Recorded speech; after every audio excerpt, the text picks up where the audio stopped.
साथियों नमस्कार। वैर विधानसभा क्षेत्र का गांव है समराया।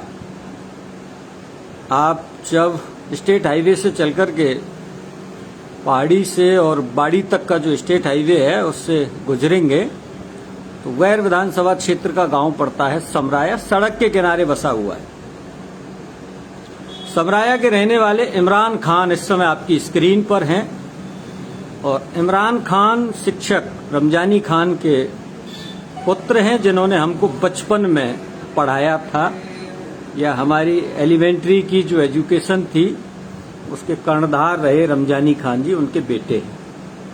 आरएएस परीक्षा में इनका चयन हुआ है।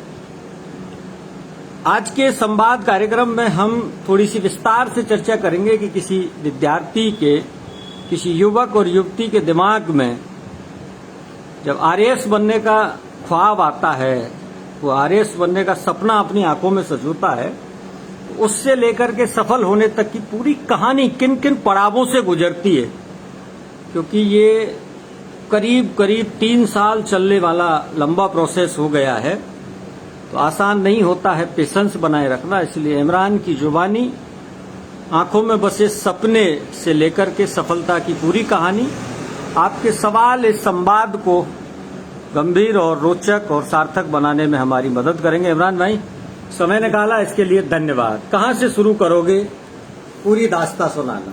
पूरी दास्तां मैं आपको इस प्रकार से समझाता हूँ। मेरे पापा जी गांव समराया में उस टाइम पढ़ाते थे, तो मैं बहुत छोटा था, बच्चा था। अच्छा। तो कुछ बच्चे मेरे पापा जी के पास यहाँ पढ़ने आते थे, तो बच्चे वो मुझसे आके यहाँ, मैं उनके पास बैठता था, मैं उनके साथ खेलता था। तो एक्चुअल में क्या है कि प्रशासनिक सेवा के पद को अपने समाज में बहुत ही प्रतिष्ठित, बड़ा रूप माना जाता है, प्रतिष्ठित पद माना जाता है। तो मतलब अपन ये किसी से कोई लड़ाई होती है, झगड़ा होता है या किसी को वो करना होता है तो बोल देते हैं ना आपस में कि अरे तू ना बड़ो है कि कलेक्टर बने। तो बच्चों के ये कि माइंड में ये वो होता है कि अरे कलेक्टर आखिर होता क्या है। बिल्कुल जो मतलब ये जो कह देते हैं कि कलेक्टर बनेगा ये है। तो वो मुझसे पूछते थे, जो मेरे पापा के पास जो विद्यार्थी पढ़ने आते थे, कि तू बड़ा होकर क्या बनेगा। तो मैं उनको यही बोलता था, क्योंकि मेरे जहन में बना हुआ है एक दिमाग में तस्वीर, कलेक्टर कुछ ऐसी चीज है जो बनना चाहिए अपने आप को। तो मैं उनको ये बोलता था मैं बड़ा होकर कलेक्टर बनूंगा। तो मतलब वो चीजें गुजर गई। फिर मेरे बड़े भाई साहब का एमबीबीएस में सिलेक्शन हुआ, तो एक पथ हमें मिल गया। हाँ, घर में से एक रास्ता निकला। एक पथ मिल गया। तो ये चीज क्या धूमिल हो गई थी उस टाइम, ये चीज धूमिल हो गई थी। तो फिर जब बड़े भैया डॉक्टर बन गए तो मुझे उनके ही उस पर चलना था। हाँ, बिल्कुल सही, पथ पर चलना था। तो मैंने भी साइंस बायो ली। मुझे भी फिर वो एकदम से मतलब वो मेरा बिल्कुल धूमिल हो गया था। वो सपना पीछे छूट गया। तो मैं भी डॉक्टर बनना चाहता था, फिर भैया की तरह मैं भी उनकी तरह ही मतलब अपने पिताजी का नाम करना चाहता था। तो मैंने साइंस बायो ली थी। साइंस बायो के बाद मैंने तैयारी भी की थी, लेकिन फिर मैं उसमें अपने आप को नहीं डाल पाया, नहीं एडजस्ट हो पाया।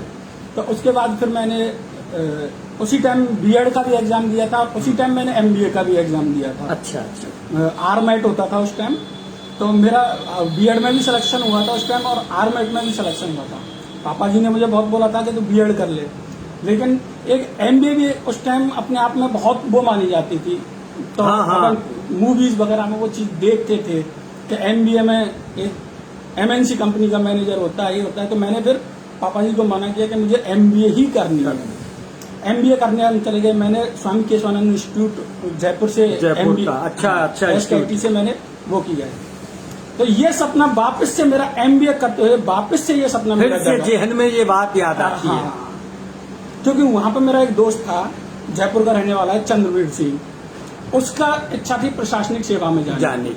तो हम दोनों का इस तरह से वो बना कि हम दोनों एमबीए के साथ साथ इस चीज के बारे में भी डिस्कस करते थे, कैसे तैयारी करनी है, कैसे तैयारी नहीं करनी है।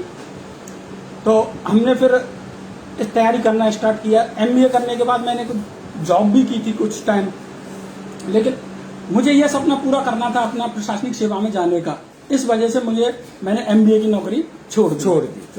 तो मेरे दोस्त का में सिलेक्शन हो गया था सीजीएल के थ्रू कैग में, वो गुजरात चला गया था। लेकिन हमारे बदस्तूर हम बात करते थे। फिर मैंने सन 2013 से इसकी तैयारियां शुरू। हाँ, तो मैंने सन 2013 में आरएएस का एग्जाम दिया था, जो कि पोस्टपोन्ड हो गया था। हाँ, वो परीक्षा निरस्त हो गई, लीक होने की वजह से। तो वो लीक हो गया, तो उसके बाद यही एग्जाम फिर 2016 में हुआ। तो ये एग्जाम जब 2016 में हुआ था, तो उस टाइम जब मैंने 6 महीने प्री का रिजल्ट आने के बाद 6 महीने फुल डेडिकेशन के साथ, पूरे समर्पण के साथ फुल डेडिकेशन के साथ, मतलब मेरा रूम और मैं सिर्फ, अगर मैं बाहर जा रहा हूँ तो सिर्फ या तो नाश्ता करने के लिए या चाय पीने के लिए, उसके अलावा कुछ नहीं, कोई दिनों दुनिया से कोई मतलब नहीं। मैं सिर्फ अपने रूम में वो था। 6 महीने मैंने तैयारी की थी। उस टाइम ओबीसी की कट ऑफ 327 गई थी। अच्छा। मेरे मार्क्स 313 आए थे उसमें। तो मुझे दुख हुआ कि इतने कम मार्जिन से मैं रहा, लेकिन फिर भी मैंने आस नहीं छोड़ी। मेरे दोस्त ने मुझे मेरा वो दोस्त इतना है, वो मुझे हमेशा मोटिवेट करता रहा इस चीज के लिए। अच्छा मित्र। हाँ, वो मुझे मोटिवेट करता रहा कि कोई नहीं, आप तैयारी करो। वो भी इस चीज की तैयारी कर रहा है, मैं उसको मोटिवेट करता हूँ, वो मुझे मोटिवेट करता है इस चीज के लिए। सुनील सिंगल हैं, ब्रजेश हैं, विनोद शर्मा तो आपके इलाके के ही रहने वाले हैं, इसलिए वो खास तौर से आपको शुभकामनाएं दे रहे हैं। दामोदर वैसला हैं, विष्णु कुमार सैनी हैं, मनीष चौधरी हैं, और मीना बीनू हैं, घनश्याम हैं। Thank you Ghanshyam ji. बहुत सारे लोगों ने, मनीष हैं, सबने आपको शुभकामनाओं के साथ साथ अभिवादन किया है। चलिए आगे बताइए। तो उसके बाद फिर 2016 में वैकेंसी आई थी इसकी। तो उसी टाइम 2016 में मैंने प्री इसका निकाल लिया था। उसी टाइम जूनियर असिस्टेंट की वैकेंसी आई थी आरपीएससी के थ्रू। अच्छा। तो उसमें मेरा रिटन में अच्छा स्कोर था, लेकिन मेरी टाइपिंग नहीं थी। अच्छा। तो उसी दौरान मेरा मेंस का एग्जाम था, और उसी 1 महीने के ड्यूरेशन में मुझे टाइपिंग भी सीखनी थी। हाँ। तो एक आजकल क्या है, जिंदगी बहुत भागदौड़ वाली भागदौड़ है, बहुत भागम भाग है। और ये जो प्रशासनिक सेवा का जो प्रोसेस है, ये आपके पेशेंस, आपका परीक्षा है, पेशेंस की बड़ी परीक्षा, पेशेंस प्लस आपके पेरेंट्स का पेशेंस, घर वालों का सहयोग, हाँ, दोनों का पेशेंस चेक करता है। जिसने इसमें it's not big deal, but patience, अगर फैमिली प्लस कैंडिडेट, अगर दोनों ने पेशेंस दिखाया, तो ये बहुत प्रशासनिक सेवा फाइट करना कोई बड़ी बात नहीं। तो फिर उसके बाद मुझ पर प्रेशर था, बेरोजगारी का प्रेशर हर इंसान पर होता है। हाँ, नेचुरल है, नेचुरल। तो मैंने वो मेरा फाइनल एग्जाम ड्रॉप करके आरएस 2016 का, मैंने टाइपिंग की 1 महीने तैयारी की, तो मैंने वो ड्रॉप कर दिया। मैंने फाइनल एग्जाम नहीं दिया। मैंने उस टाइपिंग की तैयारी की, उसमें मेरा जूनियर असिस्टेंट में सिलेक्शन हो गया। एक्साइज डिपार्टमेंट मुझे मिला था भरतपुर में, तो मैं 2018 से एक्साइज डिपार्टमेंट में कार्यरत हूँ। पोस्टेड? हाँ, पोस्टेड हूँ। पोस्टेड होने के बाद भी अब अप्रैल 2018 में आरएस की वैकेंसी फिर से आई थी।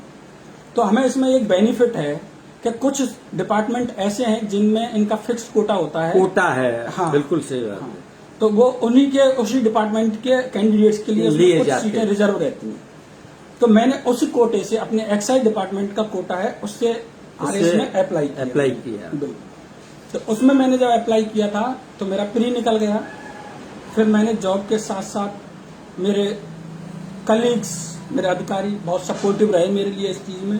उन्होंने मुझे फुल सपोर्ट किया, जिससे कि मैं जॉब के साथ साथ अपनी तैयारी जारी रख सका। एक सवाल यहाँ बीच में आता है इमरान भाई कि एक जॉब सेटिस्फेक्शन हो गया, तो एक ऐसा विद्यार्थी जो बेरोजगारी की लंबाई नाप रहा है और एक जॉब सेटिस्फेक्शन वाला है, भले ही वो अपने काम से संतुष्ट है या नहीं है, लेकिन रोजगार का एक जरिया है, दोनों की दौड़ में कितना अंतर होता है? दोनों की दौड़ में देखो, इसके प्रॉज और कॉन्स दोनों हैं जॉब में होने के। प्रॉज ये मतलब इसके मेरिट्स डिमेरिट्स ये हैं। मेरिट्स ये हैं कि आप पे जो एक प्रेशर होता है ना, अगर आप जॉब में रहते हो, तैयारी करते हो, तो जो एक प्रेशर होता है बेरोजगारी का, वो नहीं रहता, वो तरल हो जाता है, मतलब माइंड थोड़ा रिलैक्स होता है। लेकिन इसका डिमेरिट्स ये है कि जैसे मैं किसी जॉब में हूँ, तो एक सैचुरेशन लेवल आ जाता है, संतृप्तता आ जाती है, संतृप्तता रहती है दिमाग में। चलो कोई बात नहीं होगा तो मतलब 2 रोटी का जुगाड़ तो है। तो इस वजह से इन चीजों में सामंजस्य बैठाना। और फिर एक चीज है कि आप जॉब में हैं, तो आपके वर्किंग आवर जो है 8-10 घंटे, वो आपको नहीं मिलते हैं। चलिए 2018 से अब आगे शुरू कीजिए कहानी को। स्टेप कई आए होंगे। स्टेप तो खास मतलब मुझे दिक्कत का सामना करना नहीं पड़ा इसमें। मैंने 2018 से उसमें ज्वाइन किया। हाँ, ज्वाइन करने के बाद अप्रैल में ये वैकेंसी आ गई। मैंने इसमें अप्लाई किया। अप्लाई करने के बाद थोड़ा शुरू में लगा था कि किस तरह से मैं मैनेज कर पाऊंगा। हाँ, बिल्कुल सही है। तो क्योंकि ऑफिस टाइमिंग 9:30 से 6 बजे की होती है, तो ऑफिस से आने के बाद आदमी थक भी जाता है, वो भी है। बट मैंने अपने एक शेड्यूल सेट कर लिया था कि मुझे 4 घंटे या 5 घंटे रोजाना निकालने हैं। तो मैं शाम को 12-1 बजे तक 12-1 बजे तक मतलब अपनी स्टडी कंटिन्यू रखता था। इसमें करंट्स को मैं पढ़ता था, जैसे अपने आजकल तो मोबाइलों में बहुत बहुत सारे ऐप, हाँ, तो उनमें मैं पढ़ता रहता था। और करंट से इसमें ज्यादातर मैं क्या करंट से ज्यादा अपडेट रहा, क्योंकि इससे क्या करंट से आप जितने अपडेट रहोगे और जितना आप रीडिंग करोगे, जितना आप पढ़ोगे, आपकी जो राइटिंग स्किल है उसमें वो आएगा, सुधार आएगा। बीच में अब आप यहाँ थोड़ा सा विराम लें। आपने छेड़ा है लेखन शैली जो है, हाँ। इसका और प्रशासनिक सेवा परीक्षाओं का क्या तालमेल है? इसका तालमेल बहुत ही मतलब मैं आपको बताऊं, चोली दामन का साथ जिसे बोलते हैं। अगर आपकी राइटिंग और स्किल शैली जितनी अच्छी होगी, आप मेंस एग्जाम में उतना ही अच्छा स्कोर कर पाएंगे। कल हमारी नायब तहसीलदार हैं मानवेंद्र जायसवाल, और उनके कई सारे विद्यार्थी, उन्होंने बताया कि 12 विद्यार्थियों को उन्होंने गाइड किया था, 8 का इस परीक्षा में सिलेक्शन हुआ। उनका कहना था कि राइटिंग स्किल बहुत महत्वपूर्ण है। कई बार 200 शब्दों को 15 शब्दों में कहना होता है। यस, बिल्कुल। मतलब आप जो लिख रहे हो वो सामने वाले को, आप कम शब्दों में लिख रहे हो तो वो सामने वाले को समझ में आना चाहिए कि आप कहना क्या चाहते हैं। डिस्क्राइब में तो आसानी से आदमी समझ लेता है। समझ ले। उसके लिए कैसे अभ्यास की जरूरत रहती है? उसके लिए मैंने पहले तो जो मेरा सिलेबस था उसको ही मैंने कंठस्थ किया कि आखिर सिलेबस क्या है। पहले तो मैं सिलेबस को ही देखा, क्योंकि एक बार आपके सिलेबस माइंड में सेट हो जाएगा, उसके अकॉर्डिंग आपको ध्यान आने लगेगा कि ये चीज मैंने वहां पे पढ़ी थी, तो आप उसको कलेक्ट करोगे। ये चीज मैंने वहां पे पढ़ी थी, तो आप उसको कलेक्ट करोगे उसी के अकॉर्डिंग। तो पहले तो आपको सिलेबस का ही पता होना चाहिए कि आखिर उसका सिलेबस क्या है। जब बीच में मैं थोड़ा इंटरप्ट कर रहा हूँ। सिलेबस को लेकर के बहुत सारी दिक्कतें रहती हैं, विद्यार्थी बहुत सारे उलझे रहते हैं। और कल जब हमारी उनसे बात हो रही थी कि ऐसी परीक्षाओं के लिए कई विद्यार्थी होते हैं जो कमरे को किताबों से भर लेते हैं। नहीं, आप क्या कहना चाहेंगे? देखो, ना मैंने इसकी कोचिंग करी। हाँ, कोचिंग भी नहीं ली आपने? मैंने कोई कोचिंग नहीं ली इसकी। अच्छा। और ना ही ऐसा कुछ है कि मेरे पास बहुत ज्यादा किताबें भरी पड़ी हों। बिल्कुल नहीं, सिर्फ लिमिटेड एडिशन, लिमिटेड किताब। मतलब अगर आप बार बार किताब चेंज करोगे खुद ही उलझ जाओगे। एक चीज वो कहते हैं ना, लक्ष्य एक होना चाहिए। हाँ। आपके पास किसी सब्जेक्ट की एक बुक, पहले आप उसमें परफेक्शन लाओ। एक टॉपिक आपने पढ़ा है, उसमें आप परफेक्शन लाओ। अगर 50 किताबों को पढ़ने की बजाय एक किताब को 50 बार पढ़ लो। 50 बार पढ़ लो। बिल्कुल। परफेक्शन होना चाहिए उसमें। ये नहीं कि सब आधी किताब ये पढ़ ली, आधी किताब ये पढ़ ली, तो आपके कंसेप्ट उलझ जाएंगे उसमें। सिर्फ एक किताब पढ़ो, उसको बार बार पढ़ो, तो उससे क्या आपके माइंड में वो चीज सेट हो जाएगी, कंसेप्ट क्लियर हो जाएगा और वो चीज सेट हो जाएगी। असलम खान है, इंजीनियर अजहर खान है, मनीष चौधरी हैं, कई लोग बधाई दे रहे हैं आप उनको। Thank you. कुछ भी हैं, सुरजीत सिंह हैं और श्रीराम अबाना हैं, सबने आपको बधाई दी है। पंकज कुमार हैं। हाँ, तो फिर प्री इसका निकल गया, 2018 वाला प्री निकल गया। वहां से आगे फिर उसके बाद फिर मैंने जो बुक्स मेरे पास नहीं थी वो 1-2 बुक्स मैंने मंगाई। फिर मैंने उसके बाद इसकी कंटिन्यूअस तैयारी स्टार्ट कर दी। एक ये चीज भी होती है ना कि आजकल एक फिक्स्ड और नहीं रहा है। हाँ। बहुत से बच्चे कोशिश भी करते हैं बेचारे, बहुत से वो भी करते हैं, तो आजकल एक फिक्स वो नहीं रहा कि ये उसी टाइम हो जाएगी। हाँ, परीक्षा की तिथियां और हाँ, उसमें ये सबसे बड़ी ये सबसे बड़ी उलझन आती है कि एक फिक्स डेट हो जाती है, तो उससे क्या है कि तारतम्यता बनी रहती है। बिल्कुल सही बात है। तो ये थोड़ा सा यहाँ पे उनको स्टूडेंट्स को प्रॉब्लम होती है। तो हमें तो यही था कि मतलब 1-2 घंटे कंटिन्यूस रोजाना के निकाल ले। मतलब कंटिन्यूटी बहुत जरूरी है इसमें। अगर आपने कंटिन्यूटी ब्रेक की तो वहाँ पे थोड़ी प्रॉब्लम आती है। उससे क्या है कि फिर आपका पूरा शेड्यूल तारतम्य बिगड़ जाता है। हाँ, तारतम्य शेड्यूल जो बिगड़ है जाता वो बिगड़ जाता चाहे है। भले ही आप, अगर आपको लगता है कि आगे खिसक गई है, क्या होता है एक्चुअल में कि जैसे ही आप सुनते हो ना कि एग्जाम आगे खिसक चुकी है, हाँ तो वो तो एकदम से ढीला पड़ जाता है। अब यार देखेंगे फिर अब आएगी जो जब करेंगे गति में अवरोध चाहे- पैदा हाँ, हो जाता है। उसमें स्टॉप नहीं लगाना है, टाइम कम कर दो आप। हाँ कोई हाँ, दिक्कत लेकिन नहीं। ऐसा नहीं बिल्कुल ही ब्रेक दे दो। हाँ, स्टॉप नहीं लगाना। स्टॉप लगाने के बाद क्या है कि वो वापस से उसको ट्रैक पे लाना बहुत मुश्किल हो जाएगा, मुश्किल हो बहुत मुश्किल हो जाएगा ट्रैक पर लाना। तो फिर मेन परीक्षा क्लियर कर ली। हाँ, जून में मेन परीक्षा हुई थी। उसके बाद फिर हम रिजल्ट का इंतजार करते रहे। इतना मतलब वो बॉडरेशन तो खैर था ही नहीं, क्योंकि जॉब में तो जॉब में चाहिए, रहते हुए आदमी तो- एक सेटिस्फेक्शन रहता तो है। वो बॉडरेशन तो था ही नहीं, क्योंकि एक बेरोजगार होता है उसको तो ये रहता है कि जल्दी से जल्दी से result आए, जल्दी से जल्दी आ और वो- जाए। तो मुझे कॉन्फिडेंस था। एक्चुअल में क्या है कि एक मैंने आइडिया लगाया था कोटे से, मेरी रिटर्न में, मतलब हम आपस में पता हाँ, ही रहता चर्चाएं है, रहती है, चर्चा पता ही कर रहता लेते है। हैं, पता लग हाँ, जाता है। तो जब आरपीएससी ने लिस्ट निकाली थी तो उससे ये आइडिया तो लग गया था कि मैं दूसरी पोजीशन पे हूँ। मैं हूँ इसमें। हाँ हाँ हाँ और मैंने ये अपने पापा को बोल भी दिया था कि हाँ, मेरा तो अपन संतुष्ट हैं अपने हाँ, हो जाए। हाँ हाँ हाँ। मेरे पापा जी मतलब मैं कहता हूँ ऐसे फादर सबको मिले। हाँ हाँ, स्वभाव से, व्यवहार से, धैर्य से बड़ा भारी उनका, क्योंकि हमें तो उनका प्रत्यक्ष सानिध्य मिला है, इसलिए हम कह सकते हैं कि वो फिर इंटरव्यू की तैयारी। हाँ, इंटरव्यू की तैयारी के लिए मुझे ज्यादा टाइम मिला नहीं था।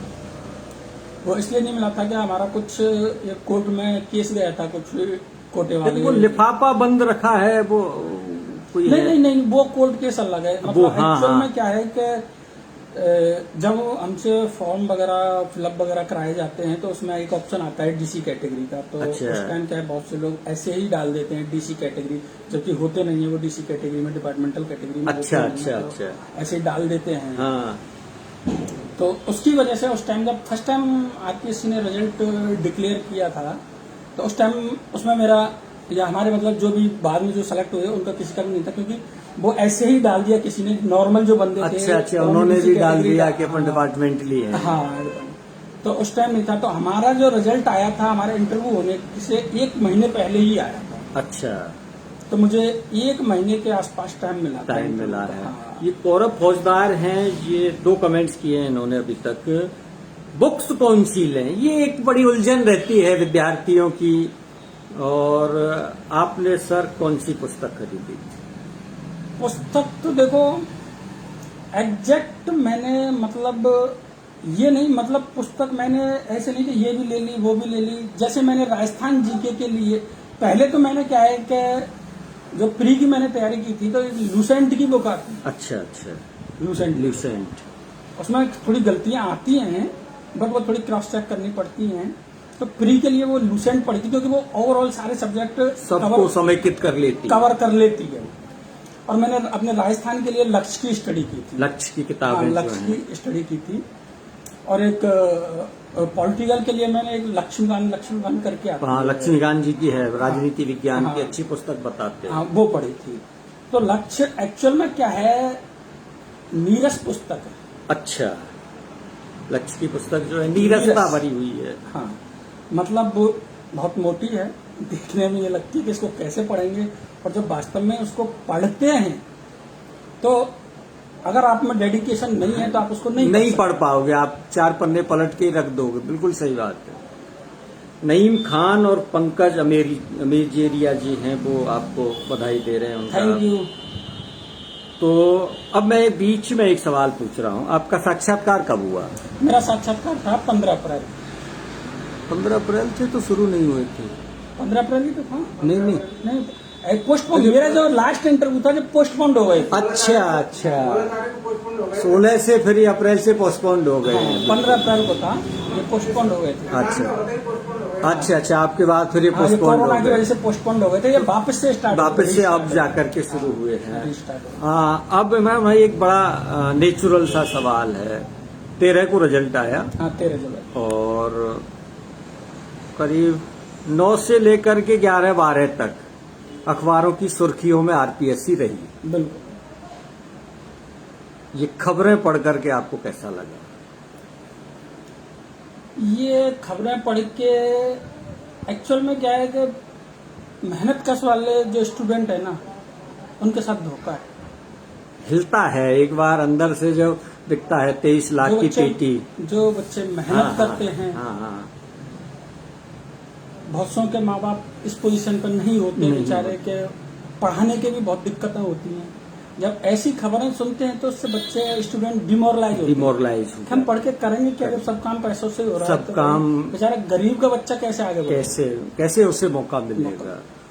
और कम से कम ऐसी स्थिति में मेरी एक दो से और बात हुई जिनके इस घटना के बाद साक्षात्कार हुए, वो तो हिल गए अंदर से। हाँ बिल्कुल, फर्क पड़ता है। ऐसी घटनाएं जब सीधे सीधे, क्योंकि ये पैसे की लेन देन चली ही किसके लिए रही है? साक्षात्कार के लिए। आपने मैं प्री और मेंस करने के बाद वहां तक तो कुछ है ही नहीं, अंदर खाने में है वो सब कुछ। हाँ। तो ये जो खबरें जब आई और उस दौरान इंटरव्यू चल रहे थे, उन पर तो बहुत भारी भरकम चीजें हो गई, क्योंकि प्रत्यक्ष जब चीजें नजर आती हैं।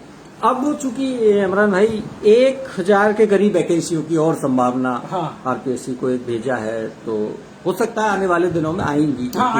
18 के बाद वैकेंसी नहीं आई हैं। वो जो बच्चे भारतीय राजस्थान प्रशासनिक सेवा में जाने के लिए सोच रहे हैं या जो अधर झूल में हैं, उनको आप कैसे मार्गदर्शन करें? उनको बस मैं एक ही बात कहूंगा, धैर्य प्लस पेशेंस। धैर्य और पेशेंस के साथ अगर आप प्रशासनिक सेवा में जाना चाहते हो तो धैर्य के साथ आगे बढ़ो। हाँ, जिंदगी बहुत भागदौड़ वाली है। हर पेरेंट्स, हर माँ बाप चाहता है कि उनका बेटा जल्दी से जल्दी सेटल हो। अगर आपका सपना है प्रशासनिक सेवा में जाने का, तो फैमिली प्लस स्टूडेंट दोनों को इस चीज में धैर्य दिखाना पड़ेगा। प्रशासनिक सेवा में पद पाना बहुत बड़ी बात नहीं है, कोई बहुत बड़ी बहुत ज्यादा बड़ी बात नहीं है, बशर्ते आप उसकी लकीर को ठीक से पकड़ लें। लक्ष्य, टारगेट सेट कर लो, गोल सेट कर लो कि मुझे ये अचीव करना है, बस यही अचीव करना है। अब ऐसे सवालों का क्या जवाब है? साहिब खान का एक सवाल है, कितने घंटे का समय रोजाना तैयारी के लिए चाहिए? देखो, ये तो सब वो कहने वाली बात है कि मैं ये टाइम टेबल है, ये आपको जब भी मौका मिलता है, ये एक बड़ी चीज है कि आपको जब भी मौका मिलता है। 18 घंटे ही जरूरी नहीं है। नहीं, ये 18 और 16 घंटे, 14 घंटे, 15 घंटे, 5 भी पर्याप्त है, बशर्ते नियमित है। नियमितता जो है और रेगुलरिटी जो है, और जब भी आपको मौका मिलता है, आपका दिल कर रहा है, आपका मन कर रहा है, ये नहीं मन तो कर नहीं रहा, आप बुक लेकर बैठ गए, उससे क्या फायदा है? उससे कोई फायदा नहीं है। हाँ, गौरव खटाना आपके सहपाठी हैं, मेरे सहपाठी इमरान खान, आपको बहुत बहुत बधाई है। गुर्जर खटाना है, गुर्जर खटाना गुर्जर खटाना नए गांव के हैं। तो ये आपको बधाई दे रहे हैं, थैंक यू। फौजदार जी हैं गौरव, उनका एक सवाल है, दूसरा तीसरा कमेंट्स आ गया। इंटरव्यू से जुड़े हुए कोई 2-3 सवाल आप चर्चा करें। इंटरव्यू से जुड़े सवाल, सबसे पहला सवाल तो वही पूछता है कि आप एजुकेशन वगैरह क्या है। वो जो सदस्य थे उन्होंने मुझसे सबसे पहला क्वेश्चन ये पूछा था कि अगर आपको जिला आबकारी अधिकारी बना दिया जाए, अच्छा, मान लो विभाग में आपको जिला आबकारी अधिकारी की पोस्ट आपको मिल गई है, आप जिला आबकारी अधिकारी हो, और एक बहुत ही गरीब परिवार है, उसका जो मुखिया है उसको दारू की लत लगी हुई, उसको दारू की लत लग गई है। आपको उसे मोटिवेट करना है दारू छोड़ने के लिए, तो आप क्या करेंगे? तो आप उसको कैसे मतलब मोटिवेट, और वहीं पे आपका एक लाइसेंस या आपका ठेकेदार भी बैठा हुआ है, तो आप उसको कैसे मोटिवेट करोगे?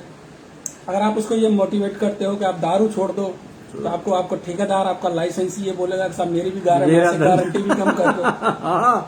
मेरा जो तो आप इसको, और ये तो राजस्थान गवर्नमेंट के राजस्व का नुकसान है, बिल्कुल सही। और जिला आबकारी अधिकारी को तो सब राजस्व के लिए टारगेट भी पूरे करने हैं, तो मैंने उनको यही कहा था, यही जवाब दिया था। मैंने कहा सर मैं उसको दारू छोड़ने के लिए तो नहीं बोल सकता, क्योंकि गवर्नमेंट ने मुझे बिठाया है, उस चीज के ही मैनेजमेंट के लिए बैठाया हुआ है। हाँ, मैं अपनी तरफ से उसकी पर्सनल हेल्प कर सकता हूँ, उस फैमिली की आर्थिक मदद कर सकता हूँ, बट मैं उसको ये नहीं बोल सकता कि तुम शराब छोड़ दो, क्योंकि मैं उसको बोलूँगा तो उधर प्रॉब्लम आएगी।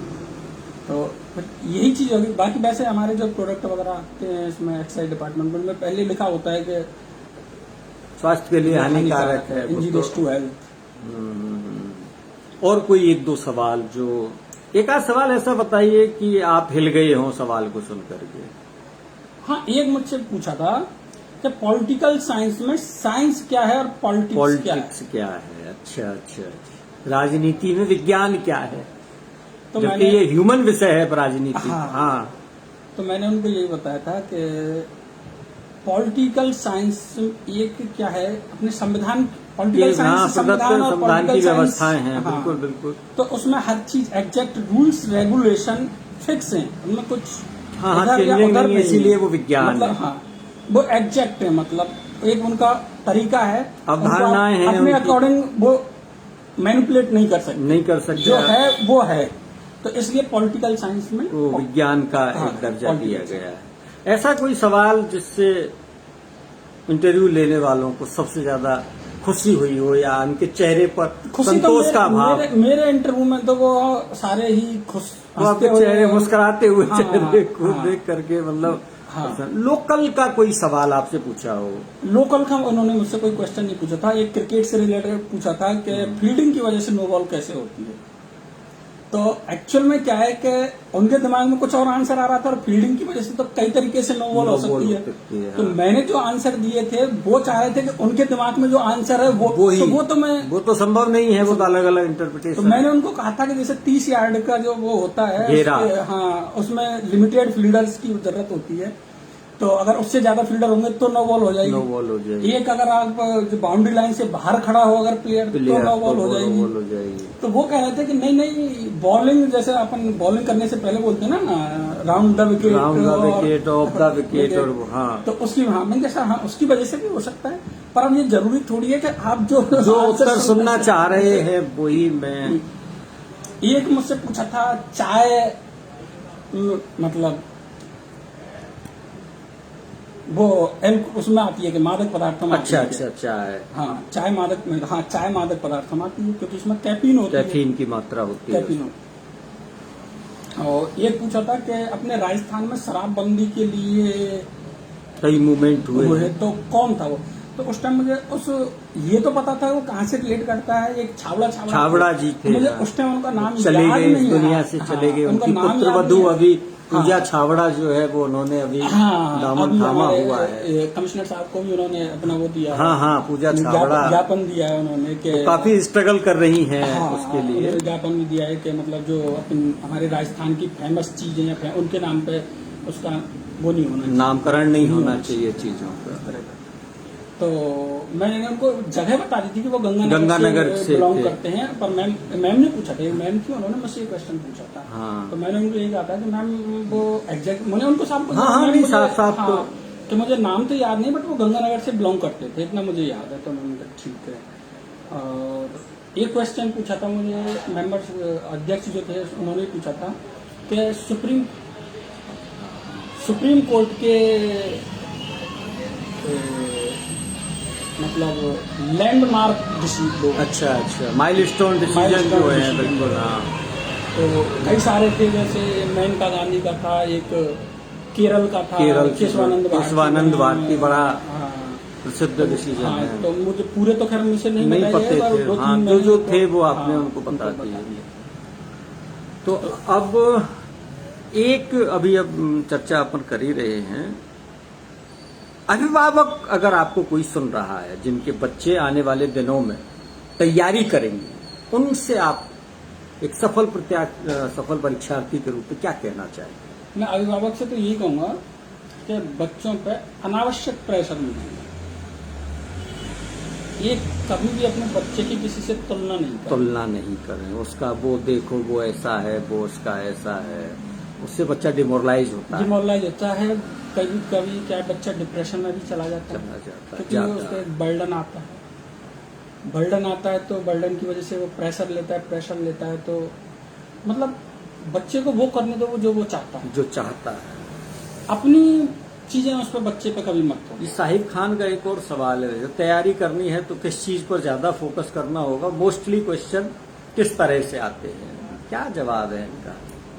तो तैयारी एक्चुअल में क्या है कि इसमें आर्ट्स से रिलेटेड बहुत से सब्जेक्ट ऐसे हैं जो नीरस हैं, बहुत से सब्जेक्ट हैं जो नीरस हैं, तो पढ़ने का मन नहीं करता है। तो मैं ये कहता हूँ पहले उनको तैयार करो, जिसको आप बचपन, बहुत से सब्जेक्ट हैं जो मतलब नहीं पढ़े, जैसे समाजशास्त्र वगैरह, इसके बहुत से टॉपिक वगैरह जो होते हैं वो बच्चों ने नहीं पढ़े होते हैं। अब हिस्ट्री है, पॉलिटिकल है, ये तो अपन शुरू से ही मतलब 10th क्लास से 11th क्लास में बहुत से बच्चे सब्जेक्ट लेते हैं तो पढ़ते ही रहते हैं, तो ये तो पढ़ते ही हैं अपन, तो इनको तैयार करने में टाइम नहीं लगता है। तो जो कुछ सब्जेक्ट इसमें जैसे ऑडिटिंग वगैरह से रिलेटेड भी कुछ आते हैं तो वो नहीं पढ़ते, तो सबसे पहले उन सब्जेक्ट को तैयार करो। जब आपकी पकड़ उन पे हो जाएगी तो उसको आप इजीली कर पाओगे। पहले सरल जो चीजें हैं उन्हें आप उनको पीछे के लिए छोड़ दो, जिससे क्या है कि बर्डन नहीं आता है, बॉदरेशन नहीं आता है, क्या पढ़ूं। तो पहले उस चीज को तैयार करो जिसमें आप अपने आप को कमजोर समझ लो। मोहित गोयल एक चीज जानना चाहते हैं, इन्होंने बाद में इंटरव्यू देखना शुरू की, क्या आप डॉक्टर इब्राहिम जी के भाई हैं? जी हाँ, मैं डॉक्टर इब्राहिम खान का भाई हूँ, जो अभी अजमेर में पोस्टेड है।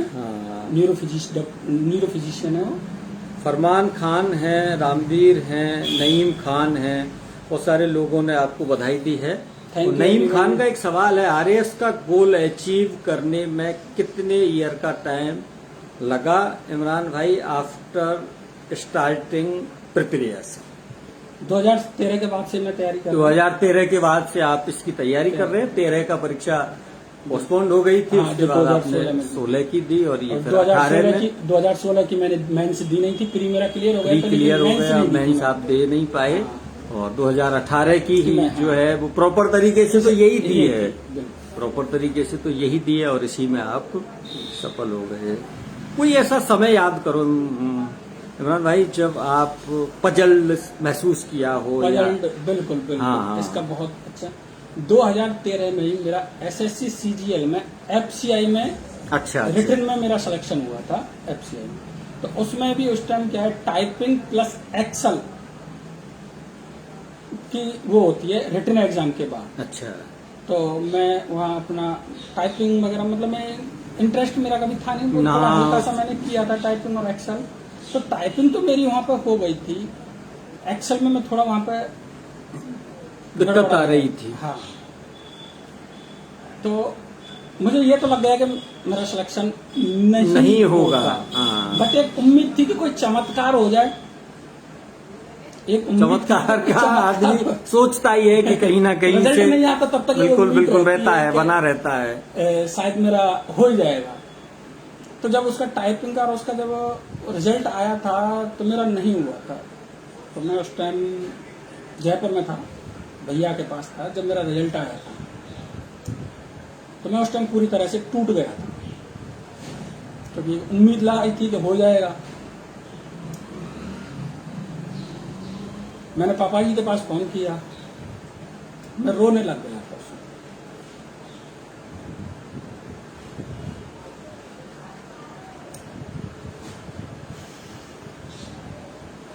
फिर से वही समय याद आ गया।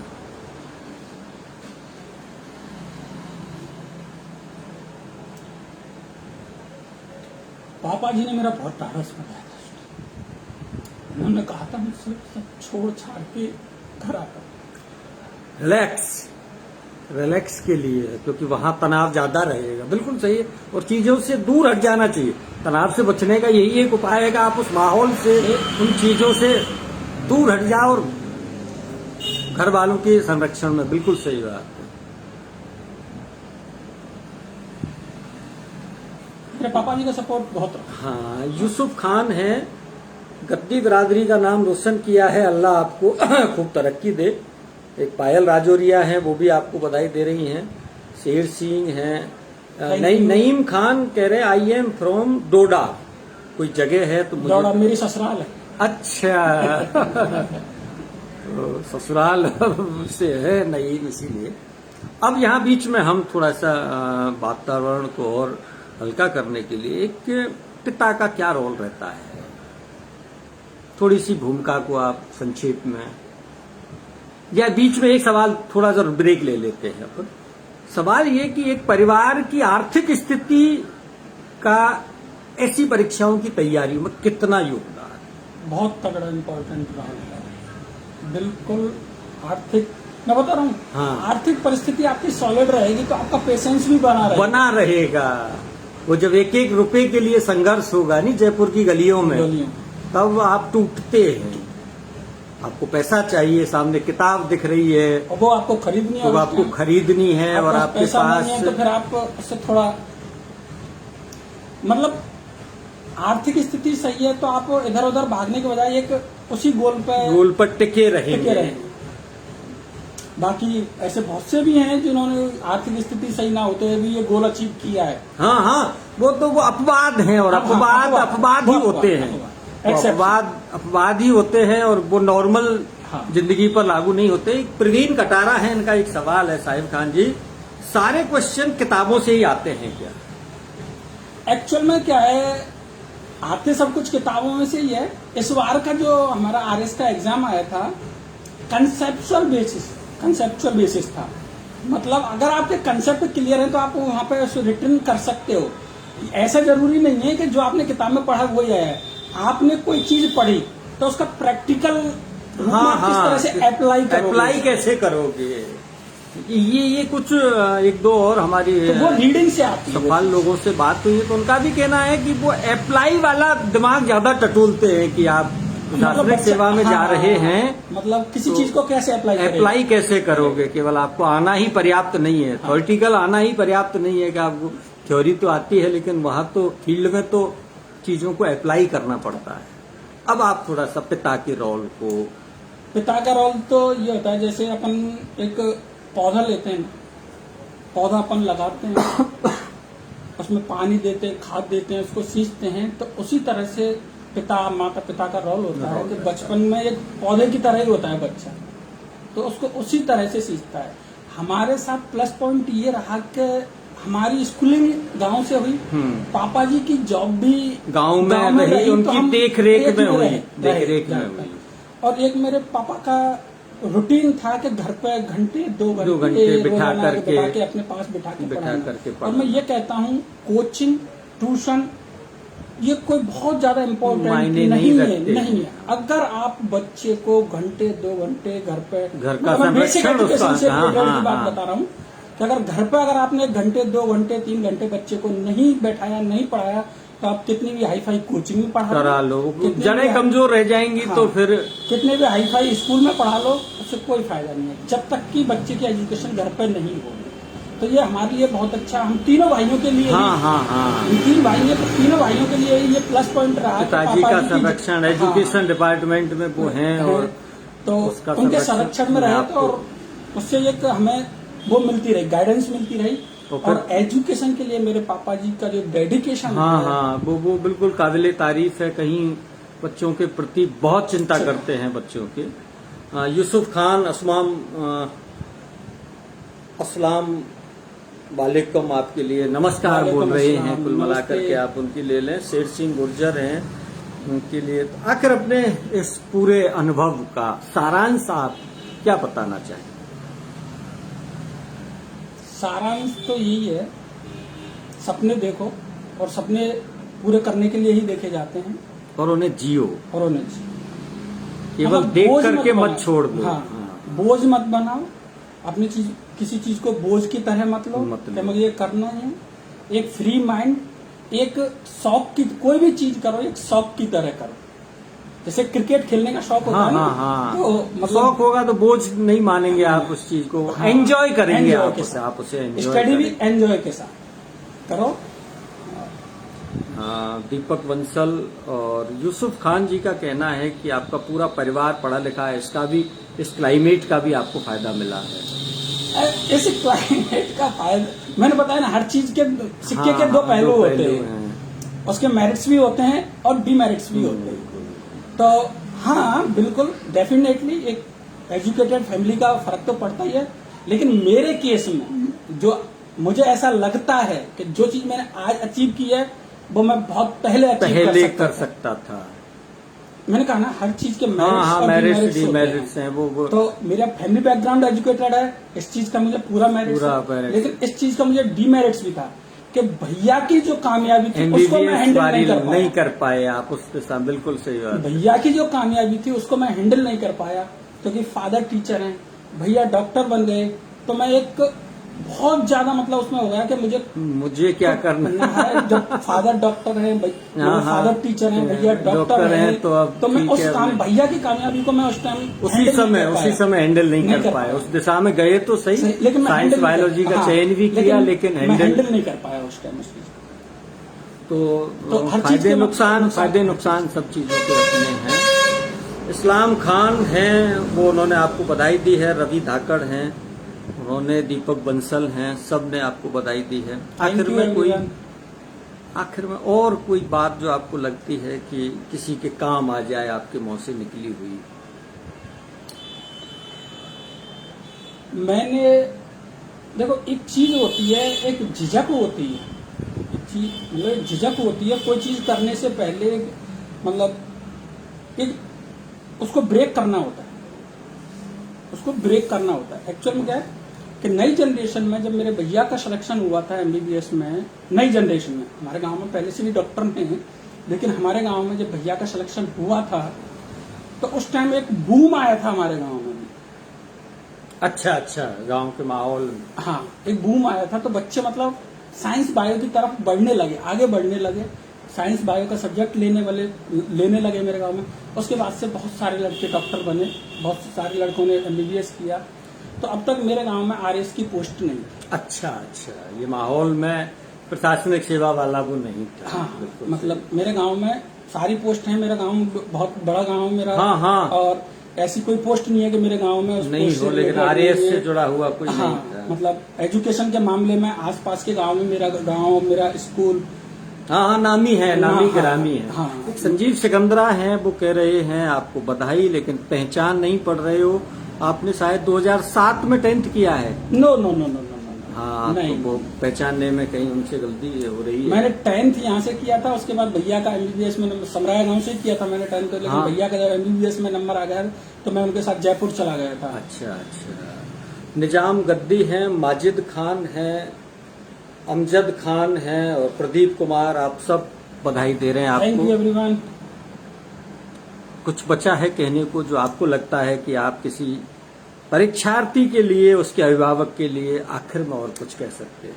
मैं अभिभावकों को और परीक्षार्थियों को यही कहूंगा कि अगर आपका सपना प्रशासनिक सेवा में जाने का है तो आपका एकमात्र लक्ष्य होना चाहिए प्रशासनिक सेवा, सिर्फ प्रशासनिक सेवा।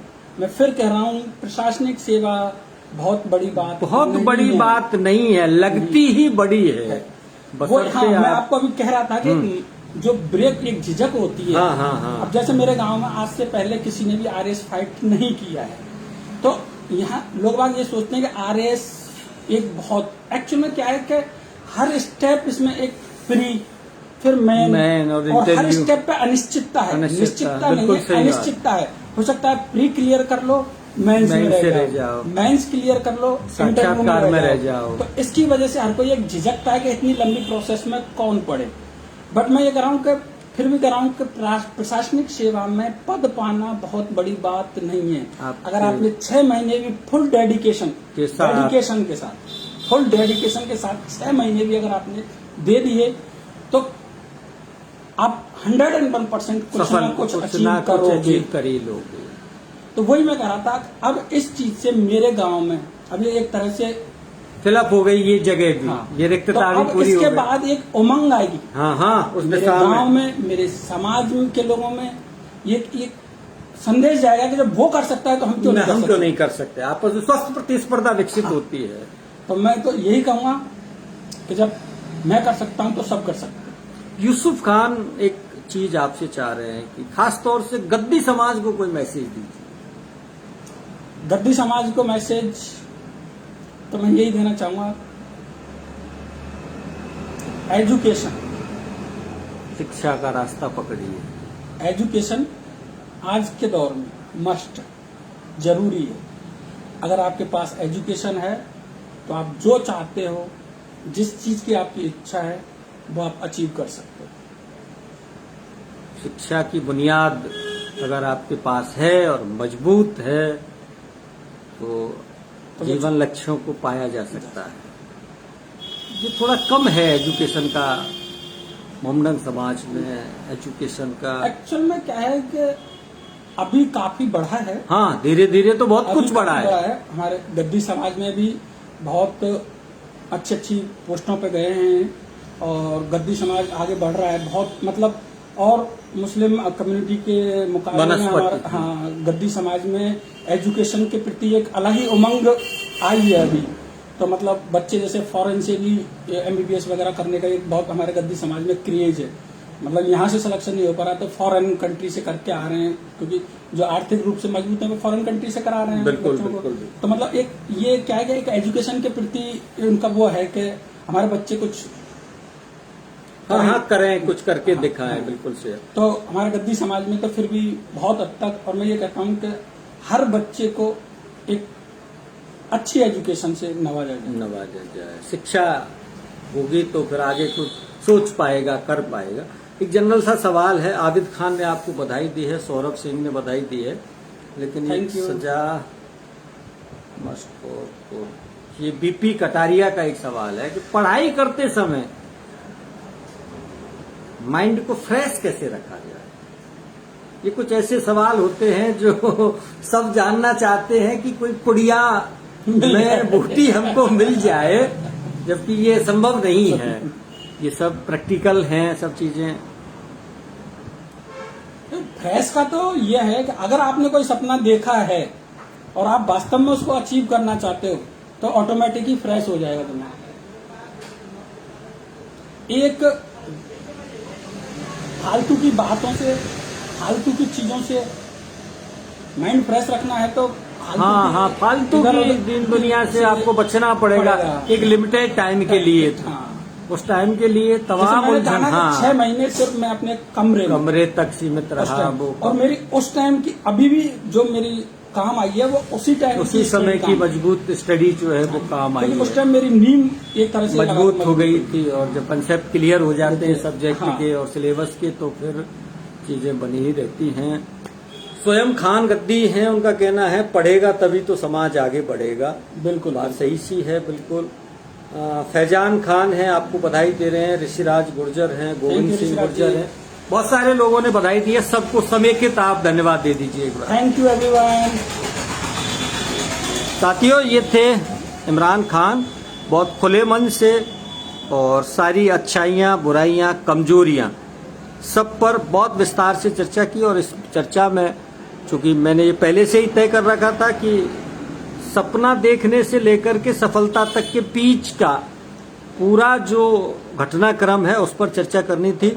आपने वैसा समय निकाला, चर्चा की, बहुत बहुत धन्यवाद आपके लिए। Thank you Rajesh ji, thank you. और यूसुफ खान जी कह रहे हैं मैंने गद्दी बिरादरी में समाज सेवी का काम किया है, खास तौर से दहेज को लेकर के वो कोई काम करते हैं उसके बारे में बता रहे हैं। साथियों, आप सबका बहुत बहुत धन्यवाद, आभार, नमस्कार।